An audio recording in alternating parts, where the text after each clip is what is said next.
మనం ఇప్పుడు చూడబోయేది తాటి పండుతో బూరెలైతే చూడబోతున్నాం. ముందు తాటి పండుని ఇలా తీసుకొని పైనున్న నారంతా తీసుకోవాలి. నారంతా తీసుకున్న తర్వాత ఇలాగా లోపల జ్యూస్ అంతా ఇలా చెక్కి ఇలా తీసుకోవాలి. ఇలాగ ఒక కప్పుకి వచ్చింది కదా. ఇప్పుడు ఒక బౌల్ వేసుకొని ఒక హాఫ్ కప్ అంతా బెల్లం వేసుకొని బాగా బెల్లం అంతా కరిగేంత వరకు బాగా కలుపుకోవాలి. కరిగిన తర్వాత అదే కప్పుతో మనం బియ్యం పిండి తీసుకొని కూడా కొద్ది కొద్దిగా వేసుకొని బాగా కలుపుకోవాలి. బాగా కలుపుకున్న తర్వాత లాస్ట్‌న కొద్దిగా కొబ్బరి కూర వేసుకొని కలుపుకోవాలి.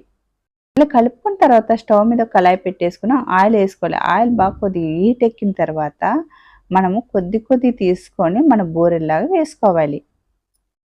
మంట వచ్చి హైలో పెట్టకుండా నిదానంగా పెట్టుకొని మనం ఫ్రై చేసుకోవాలి. అప్పుడే లోపల దాకా వేగుతుంది. మీకు వీడియో నచ్చితే సేవ్ చేయండి, ట్రై చేయండి, లైక్ అయితే కొట్టేయండి. తాటిపండు బూరె సూపర్‌గా అయితే ఉంది.